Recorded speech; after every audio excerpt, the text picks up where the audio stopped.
Terima kasih masih bergabung bersama kami dalam program Doncast. Waktu rehat pun Bang Don tetap diskusi sama Prof. Jo, karena Prof. Jo ini, Bang, saya... Mestinya jangan beliau cepat berlalu deh. Iya, tapi karena ini segmen terakhir. Cuma saya mau cerita juga, saya ikut beliau ini udah dari zaman saya masih liputan di lapangan. Udah ketemu. Iya, wah beliau ini baterainya ini nggak tahu nih, baterainya tipe yang kayak aki mobil terbang gitu. Karena rajin olahraga. Itu kuncinya, Bang. Apa olahraganya? Olahraga saya itu sepeda. Iya, kemudian jalan pagi. Rutin ya? Itu, iya. Saya jalan paginya. Jalan pagi. Ya kalau sekarang saya nggak kuat juga sepeda jauh-jauh. Kalau dulu sampai keluar kota. Tapi kan soal kualitas kepala daerah ini penting juga nih, Prof. Kita bahas.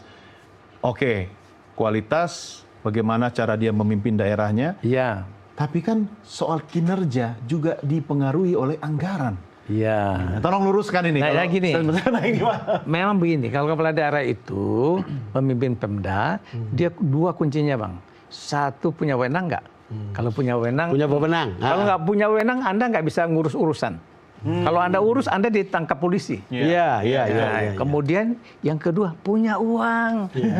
Punya wewenang tapi tidak punya uang. Ini kalau di kampung saya piti, Bang.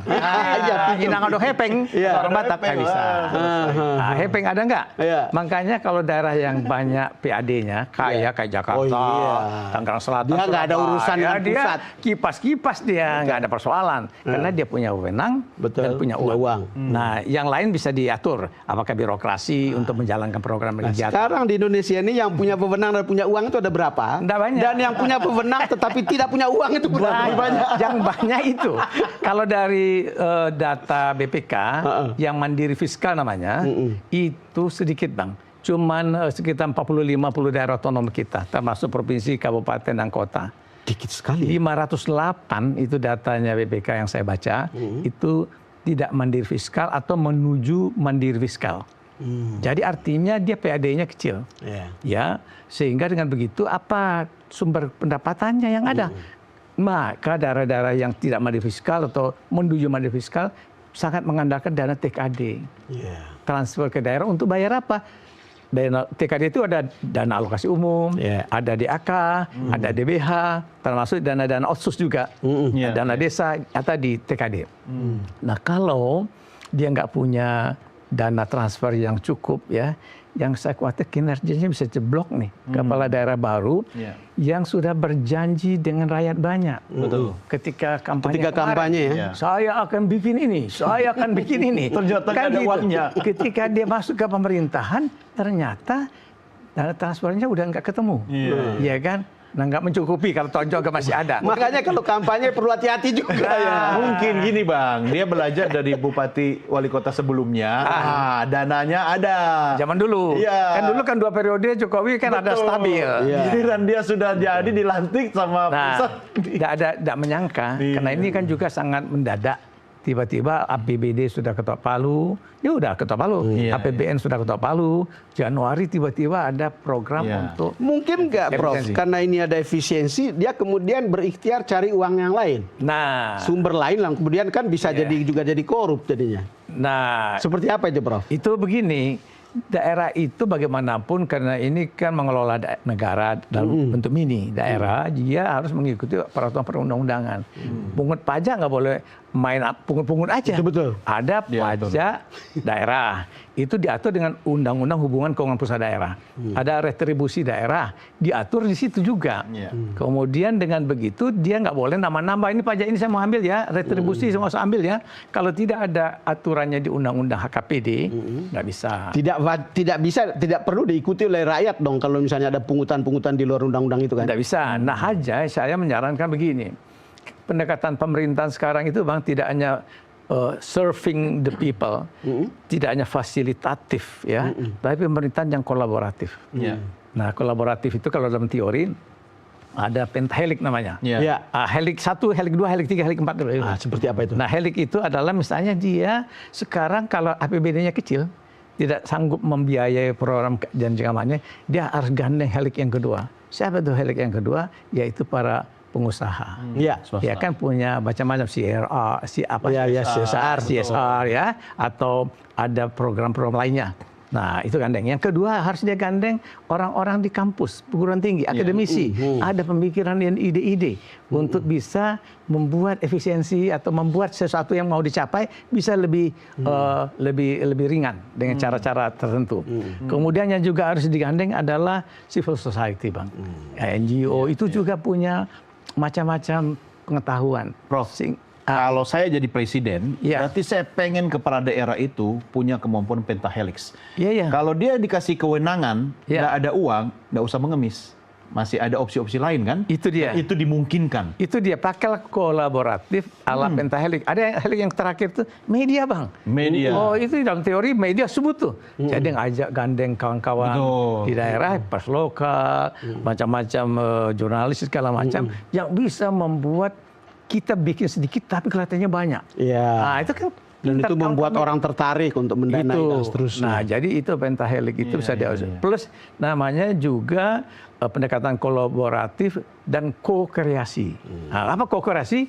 Orang-orang diajak untuk berkreasi. Banyak bupati yang berhasil, yang inovatif karena rakyat itu kemudian mendanai sendiri dari uangnya, bukan pakai APBD. Itu namanya ko-kreasi. Ya, contohnya Banyuwangi itu. Iya, itu betul. Pak Azwar Anas. Saya 5 kali 6 kali ke sana dan betul. Nah, itu kan Bang Diato. Itu contoh dan masyarakat bergerak festival tiap hari. Itu nggak pakai APBD karena masyarakat yang memutarnya. Sehingga tumbuhlah pariwisata, tumbuh PAD. PAD-nya Bang naik 10 kali. 10 kali lipat. Cuma Prof. Sorry, ini menarik soalnya. Saya hanya bisa membayangkan nanti Bapak Presiden pidato, omon-omon gitu. Oke.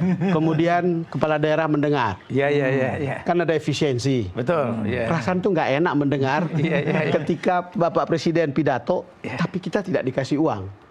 Misalnya gitu. Apa enaknya mendengar pidato itu? Dikasih kewenangan, tapi uangnya nggak ada.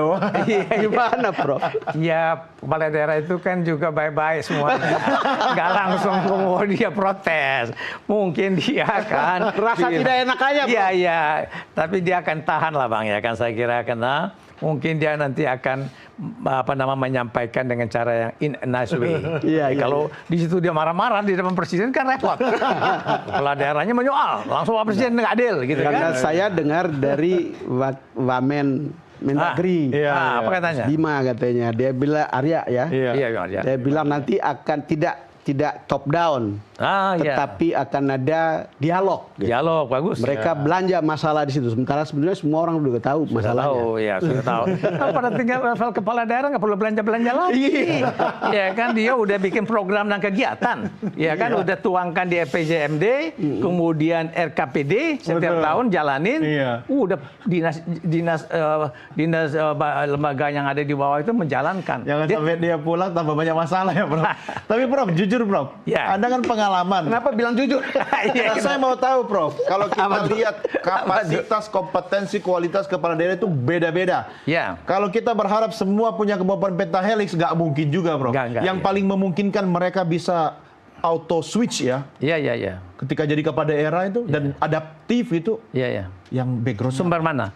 Ya sumbernya ya saya kira itu kawan-kawan di birokrasi pasti. Karena dia sudah pengalaman apakah sipil dan militer. Dia sudah tahu salah-salahnya.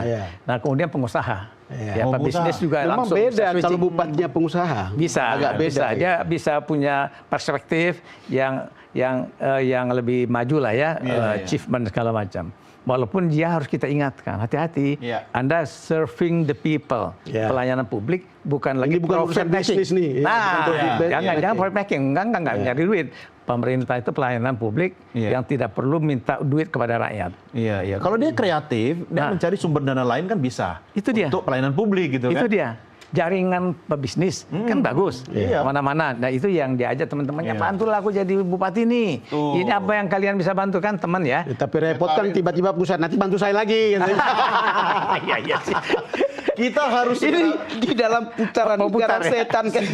Berputar Bang ya. Iya. Ya, tapi tetap harus ada kita hidupkan cahaya di tengah kegelapan. Oke. Tapi karena ini perbincangan di meja bundar, Prof, ya. Ya. Tetap ada ujungnya sebenarnya. Oh, iya. Kita harus akhiri. Cuma saya mau minta satu kalimat singkat dari Prof. Ya. Untuk mewakili kita semua rakyat Indonesia. Soal hasil retret. Hasil retret. Iya. Gimana, Prof? Jadi yang pertama tentu saya selamat datang kepada kepala daerah baru yang sudah dilantik, apakah gubernur, bupati, wali kota, dan para wakil. Dan yang kedua, manfaatkan retreat itu sebaik-baiknya sebagai forum untuk menyampaikan aspirasi apa yang dibutuhkan oleh daerah kepada presiden. Oke, dengar apa arahan pusat. Jangan mengada-ada tapi. Jangan mengada-ada, tapi apa yang dirasakan, dan dia sudah tahu nih, sudah mulai paham lah kawan-kawan itu mendapat informasi apa yang harus disuarakan. Nah itu yang penting. Sehingga dengan demikian forum ini berarti karena ada two-way traffic ya antara pihak pusat dengan pihak Pemda. Hanya dengan itu kepala daerah itu bisa yakin untuk tahun pertama dia mulai menjalankan pemerintahan itu dia bisa berusaha tetap deliver kepada rakyat. Ya, makanya buku barunya itu harus disebarkan kepada. Oh iya benar. Ya kan? Iya. Ada pikiran media. Buku kedua tadi apa? Memakmurkan otonomi daerah. Satu lagi adalah resep memajukan Pemda. Iya. Bisa dibeli di di Gramedia se-Indonesia. Oke. Siap. Prof Jo, terima kasih banyak.